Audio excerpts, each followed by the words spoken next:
Assalamualaikum warahmatullahi wabarakatuh. Welcome back to our channel Squad King Cobra Channel. Channel pengularan anda. Channel mengular anda guys. Okay guys, hari ni kita nak bagi info sikit pasal top 6 ular yang berbisa di Malaysia. Di Malaysia. Bukan toksik Bukan toksik. Toksik. Okay. Jadi kalau kita biasa kalau kita tahu, okay, macam ular tedung selah tu adalah spesies ular berbisa kan, ataupun ular kata tebu tu spesies ular berbisa. Tapi kita nak bezakan yang mana bisa paling kuat, okay? Sama ada ular tedung selah ataupun ular kata tebu. Itu contoh dua spesies lah. Tapi hari ni kita akan bagi penerangan untuk 6 spesies ular yang berbisa. Walaupun kita tahu dia ular yang berbisa, tetapi kekuatan bisa tu berbeza. Sebab dalam kandungan bisa ular ni, dia ada pelbagai compound. Contohnya kita ambil ular tedung selah. Ular tedung selah kita tahu bisa dia jenis neurotoxin. Ataupun ular kata tebu, kita tahu bisa dia jenis neurotoxin. Tetapi dalam neurotoxin, dia ada pelbagai compound yang mana menyokong untuk dia menjadi bisa yang kuat. Contohnya compound yang ada dalam bisa ni acetylcholine, lepas tu hyaluronides, dia ada phospholipase.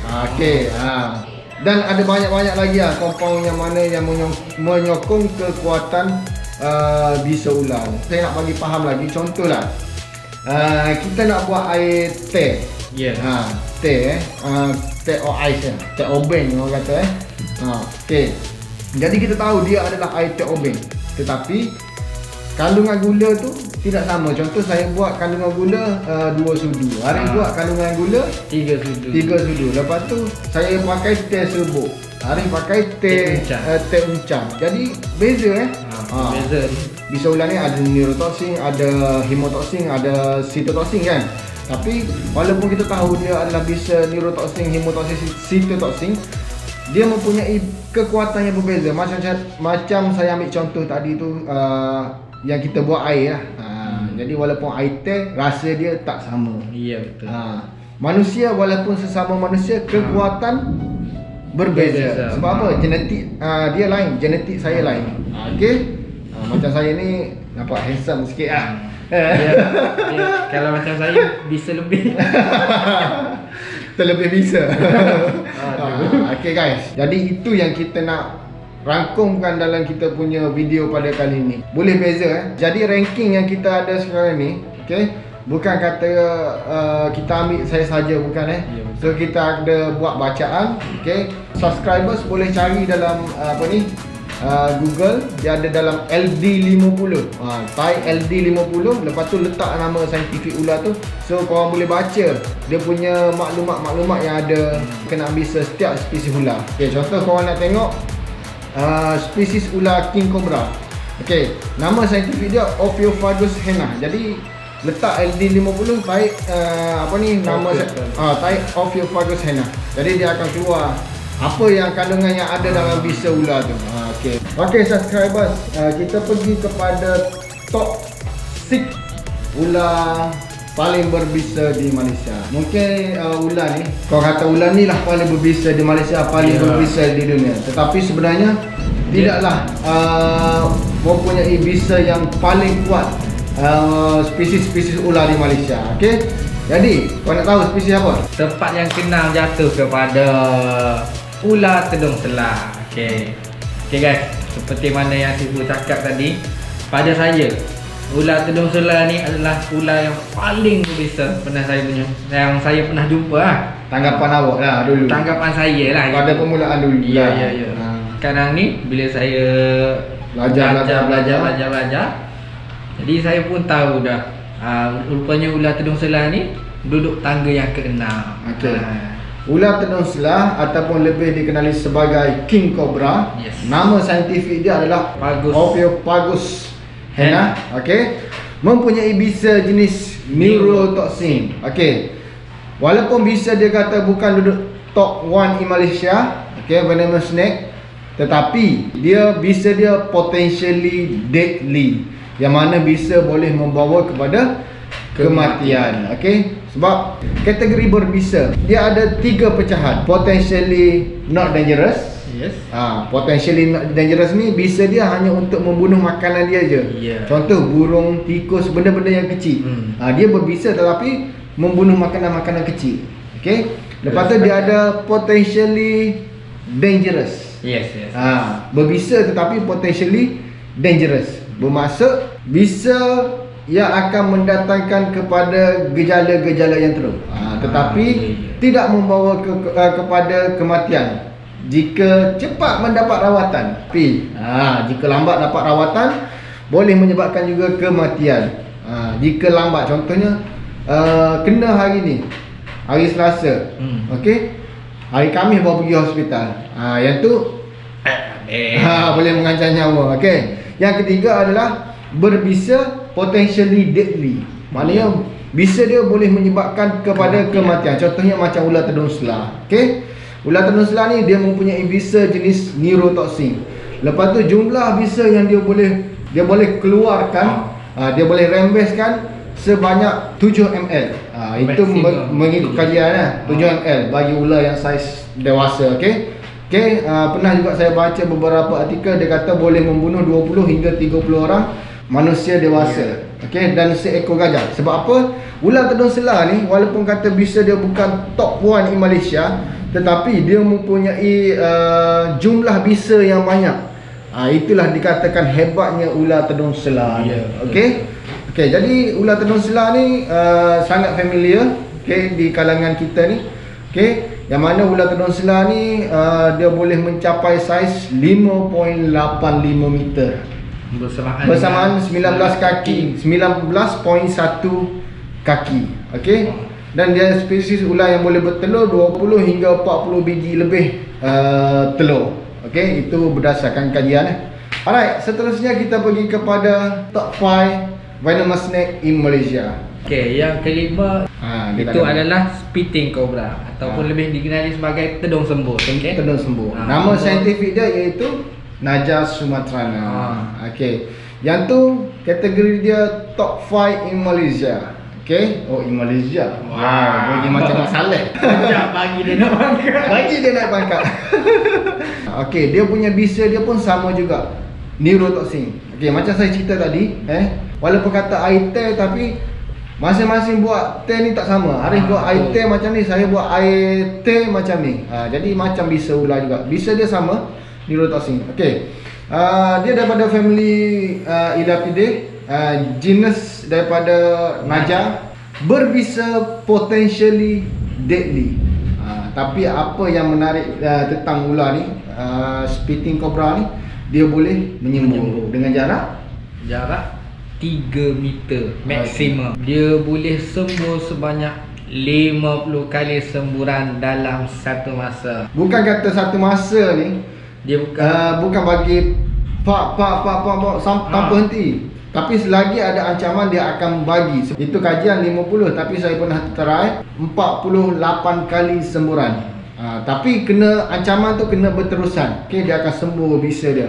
Okey, jika terkena semburan pada bahagian kulit, so tak perlu risau, dia hanya naik ruam kemerahan jika seseorang tu dia ada alergi pada kulit. Kalau kulit yang kata normal, so tak ada apa, boleh basah macam tu je, InsyaAllah. Dijamin. Dijamin. Okey, dan satu lagi yang bahayanya adalah bila terkena pada bahagian mata. Bahagian mata kita ni ada saraf yang terbuka. Bila ada saraf yang terbuka, itulah yang boleh menyebabkan bisa masuk ke dalam. Okey, dia boleh menyebabkan kerosakan ataupun kecacatan penglihatan. Penglihatan kita boleh menjadi buta. Bukan buta, kabur.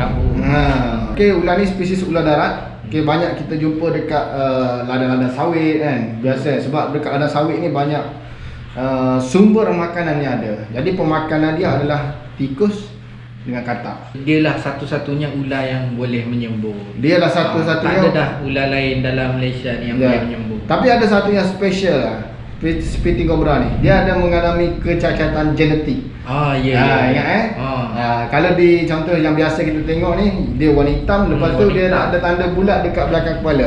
Iaitu spesies spitting cobra. Tapi spitting cobra ni dia warna gold, warna keemasan. itu dia mengalami kecacatan genetik, tetapi hanya ada di beberapa buah negeri sahaja yang ada warna gold. Contohnya dekat Kelantan, di Perak, di Kedah, dan di Penang. Kebanyakan sebelah utara lah, boleh jumpa spitting cobra warna gold. Tapi di sebelah pantai timur selain daripada Kelantan, setakat ni tak ada rekod lagi lah. Macam di Selangor pun tak ada rekod. Tapi kalau dekat Terengganu, spitting cobra dia dah ada di warna putih. Ya. Dia lepas tu belakang kepala dia tetap tak ada kosong. Tak ada tanda, tak ada apa-apa marking lah. Okey. Tapi di Selangor ataupun Negeri Sembilan, dia keseluruhan full black. Dia all black. All black. All black. Okay subscribers, tibalah masa untuk kita tengok ular yang keempat, iaitu jatuh kepada ular tedung senduk, ataupun lebih dikenali sebagai monocled cobra. Nama saintifik dia Najakautia. Najakautia. Ular ni memang, nak kata di Malaysia ni memang puas lah jumpa. Memang banyak. Tapi ya deh, yang aku tahulah, di sebelah selatan, taburan untuk ular monocled cobra ni dia kurang. Kalau macam di Sabah aku tak pasti lah. Sabah banyak. Sekali jumpa naik begini tu. Kalau di sebelah selatan memang aku dapat info, di sebelah selatan dia punya taburan spesies ular tedung senduk ni tak banyak lah. Dia kurang. Ular tedung senduk, dia punya dalam family Elapidae. Okay. Genus dia adalah Naja. Adik-beradik kepada yang tadi lah, spitting cobra. Okay. Juga mempunyai bisa neurotoxin. Juga mempunyai bisa neurotoxin. Okay. Maximum size dia adalah 1.6 meter. Jadi senang saja kita nak beza dia dengan ular spitting cobra tadi. Ular spitting cobra tadi tidak mempunyai apa-apa tanda di belakang kepala. Tapi ular tedung senduk ni guys, dia ada tanda O marking di belakang kepala. Bila ada O marking, itu menandakan spesies ular tersebut tidak menyembuh. Jadi guys, dekat sini kita boleh bezakan mana spesies ular yang menyembuh dan tidak menyembuh. Bisa dia pun sama guys, potentially deadly. Jadi dia punya daya pemakanan dia tikus, katak, yang biasa dijumpa. So banyaklah di kawasan perkampungan selalu kita jumpa kan. Yang paling banyak dekat tempat saya ni, kalau satu bulan tu 30 hingga 40 kes ular tedung senduk. Tapi kalau nak dibandingkan dengan ular tedung selah satu bulan kadang-kadang satu kali. Ikut musim lah. Paling banyak pun setakat ni 3 ekor dalam sebulan. Tak sama macam ular tedung senduk kan. Tedung senduk ni memang dia punya taburan dia sangat-sangat banyak di tempat saya ni. Okey, di selatan saya tahu dapat maklumat daripada rakan-rakan, tak banyak lah. Tapi ada lah. Okey guys, kita pergi pada ranking yang ketiga. Pada saya ranking yang ketiga ni cukup amat payah untuk jumpa. Dalam seumur hidup saya baru sekali saya nampak. Sama lah aku. Aku dalam dunia ular ni, okey. Dalam gambar tu tak payah cakap lah, tahu dah, kita tengok lah. Tapi depan-depan, depan-depan susah nak jumpa. Ada depan mata kita tu. Sekali baru. Sama dengan Arif. Walaupun Arif baru, aku lama sikit daripada dia, tapi baru sekali jumpa. Iaitu ular katam kepala merah. Ataupun lebih dikenali sebagai red-headed crate. Nama saintifik dia adalah Bungarus flaviceps. Maximum size dia 2.1 meter. Dia daripada family Elapidae. Genus dia adalah Bungarus. Spesies Bungarus ni dia ada 3. Bungarus candidus, Bungarus fasciatus, Bungarus flaviceps. Bungarus flaviceps adalah ranking yang ke-3 ular paling berbisa di Malaysia.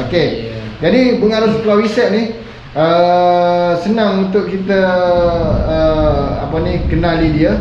Yang pertama dia mempunyai kepala warna merah, ekor berwarna merah. Merah dia tu bukan merah betul tau, dia merah keorengan.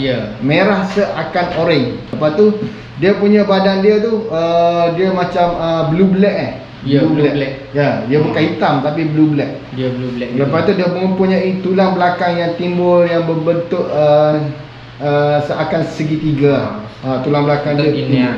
Habitat dia kebanyakan yang selalu pengkaji ular jumpa, kawasan yang berdekatan sumber air, terutama di kawasan yang berbukit. Contohnya macam waterfall. Kalau macam contoh dekat sawah padi, tak ada rekod lagi lah, tak ada rekod lagi lah. Jadi ular ni dia memakan spesies ular air yang lain. Ular darat pun dia makan. Ular darat pun makan juga. Lepas tu dia makan sejenis lizard.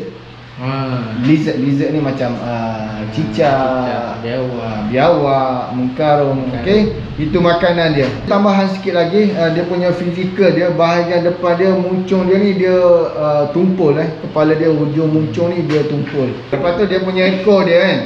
Ekor dia tajam. Okey, dia panjang tajam. Itu saja berkenaan spesies ular yang top 3 di Malaysia. Okey, seterusnya kita akan pergi kepada top to venomous snake in Malaysia.